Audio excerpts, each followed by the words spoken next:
Selamat berjumpa kembali dengan kami, channel Film Legenda Nusantara. Dalam channel ini, kami akan menyajikan cerita-cerita legenda, cerita-cerita sejarah Nusantara, kejayaan Nusantara.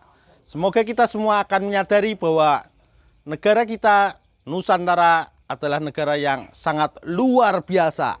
Salam NKRI. Kidung Senja di Mataram bagian 42. Sinar bintang-bintang yang kehijauan membuat wajahnya nampak aneh. Aji tersenyum dan menghela napas panjang. Kita ini berbahagia sekali masih dapat melihat dan mengagumi keindahan angkasa yang membuktikan akan kekuasaan Tuhan, Diran. Diran menoleh kepada kawannya. Apakah engkau hendak menyatakan bahwa ada orang yang tidak dapat melihat dan mengagumi keindahan bintang-bintang di langit? Banyak sekali, Diran. Banyak sekali.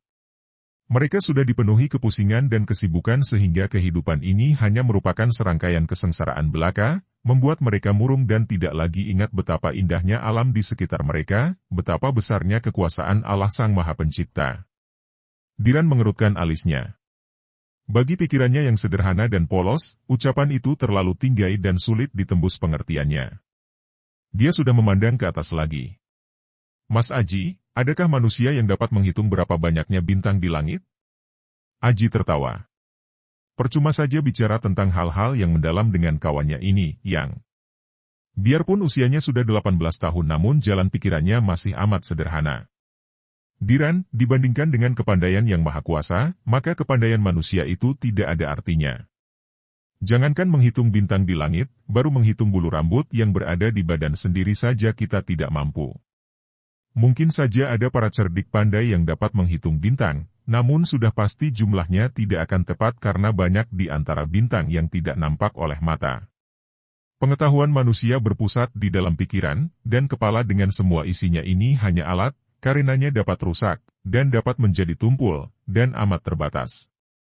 Yang menciptakannya, yang mengisi dan memeliharanya, Dia yang maha tak terbatas, yaitu Allah yang maha agung dan maha kuasa. Sepasang mata Diran memandang bodoh. Mas Aji, sejak kecil kita mengenal sebutan Allah karena mendengar dari orang-orang tua. Kita percaya dan menerima begitu saja. Akan tetapi sesungguhnya, siapa dan di manakah Allah?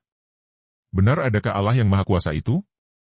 Aku seringkali heran dan bingung sendiri, Mas Aji. Kembali Aji tersenyum. Pertanyaan yang kedengarannya bodoh, namun justru dalam kebodohan itulah terdapat kejujuran dan keluguannya, tidak dibuat-buat, tidak mengaku pintar. Pertanyaan yang wajar saja, karena dulu pernah dia bertanya-tanya seperti yang ditanyakan Diran ini. Pertanyaanmu bagus sekali, Diran. Mari kita berdua menyelidiki bersama untuk memberi jawaban kepada pertanyaanmu itu, yaitu siapakah dan di manakah Allah? Mari kita lihat dan curahkan perhatian kita kepada segala yang nampak oleh mata dan terdengar oleh telinga, yang tercium oleh hidung. Nah, kita lihat ke angkasa. Apa yang kau lihat? Bintang-bintang bertaburan indah sekali, langit menghitam luas tanpa batas, ada gumpalan-gumpalan awan nampak di barat sana, kata Diran menuding ke atas. Sekarang lihat ke sekeliling. Engkau melihat apa?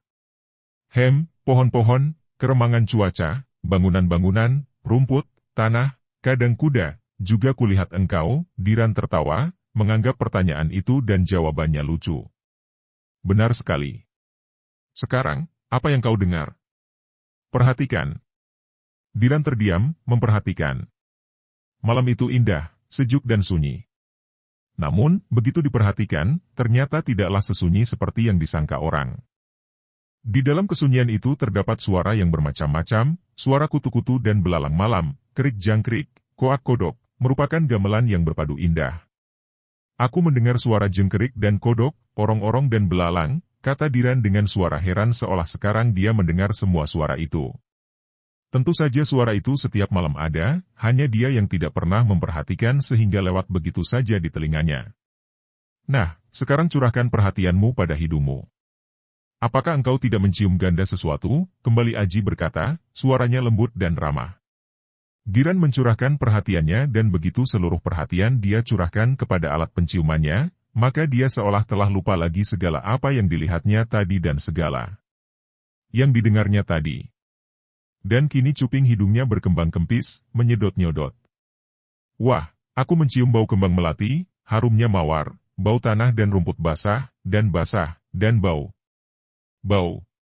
Tahi kuda di kandang. Diran tertawa dan Aji juga tertawa. Mas Aji, kenapa biasanya aku seperti tidak melihat, mendengar dan mencium semua itu? Tentu saja, bukan hanya engkau, bahkan hampir seluruh manusia sudah lupa akan segala yang berada di sekelilingnya, karena hati akal pikiran kita disibukkan oleh kebutuhan, kepentingan dan pengejaran kesenangan belaka. Engkau sudah menyaksikan semua itu dan engkau yakin benar bahwa yang kau lihat, kau dengar dan kau cium itu benar-benar ada? Tentu saja ada. Nah, kalau suatu itu ada, sudah pasti ada pula yang mengadakan, ada yang menciptakan, bukan? Semua itu ada, jutaan macamnya di permukaan bumi dan di langit, kita ini juga ada, dan tentu ada yang menciptakan. Nah, yang menciptakan semua itu adalah Allah Maha Pencipta. Tapi, bangunan-bangunan itu, kandang kuda ini, pakaian kita ini, bukankah yang menciptakan adalah manusia? Malah bangku yang kita duduki ini akulah yang membuatnya, tanganku ini yang membuatnya, bukan Allah, bantah Diran. Aji menggeleng kepala sambil tersenyum sabar. Dia tidak dapat menyalahkan Diran dengan pertanyaan itu karena dia tahu bahwa Diran belum mengerti. Orang yang belum mengerti, bagaimana mungkin dapat disalahkan? Yang belum mengerti mengaku dan merasa mengerti, itulah yang salah. Diran, memang banyak sekali manusia yang mengaku bahwa dia telah menciptakan sesuatu, seperti engkau. Akan tetapi mereka itu adalah orang-orang yang tidak mengerti, seperti engkau ini, atau ada juga orang-orang yang sombong. Semua adalah ciptaan Sang Maha Pencipta, yaitu Allah. Manusia ini hanya menggunakan akal budi untuk mengolah sesuatu, mengembangkan sesuatu. Contohnya engkau membuat bangku. Memang bangku ini buatanmu, akan tetapi dari apakah kau buat?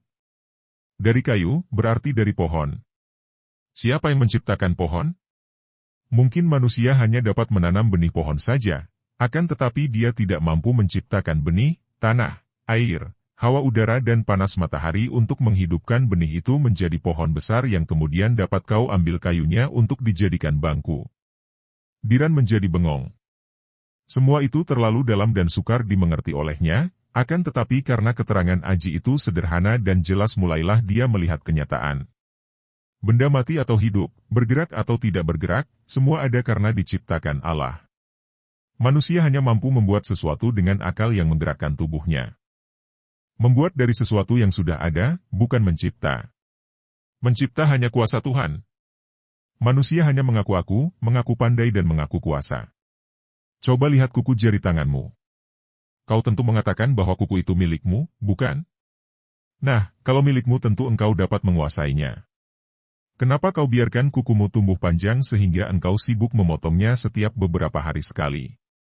Kalau memang kuku itu milikmu dan engkau menguasainya, kenapa tidak engkau hentikan saja pertumbuhannya dan agar tidak usah repot memotongnya?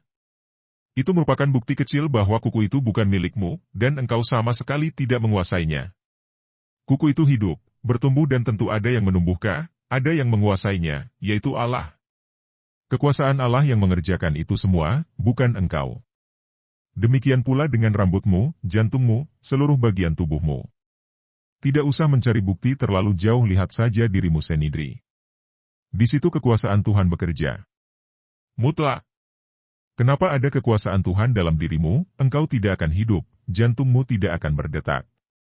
Wah, kalau begitu aku ini bukan apa-apa dan tidak bisa apa-apa tanpa kekuasaan Allah. Memang. Jadi, sudah dapatkah engkau merasakan sendiri, penuh keyakinan, bukan sekedar percaya keterangan orang, bahwa Allah itu ada? Diran mengangguk. Sekarang aku dapat menjawab pertanyaan siapakah Allah, yaitu bahwa Allah adalah yang Maha Pencipta, yang Maha Kuasa, yang menghidupkan segala sesuatu ini, yang menggerakkan dan yang menguasai. Sayang aku tidak dapat melihatnya. Manusia terlalu kecil untuk melihat Dia yang tak terbatas. Akan tetapi kita dapat membuktikan sendiri adanya kekuasaannya. Dapat melihat, mendengar, mencium dan merasakan dengan panca indera kita, dengan hati akal pikiran kita.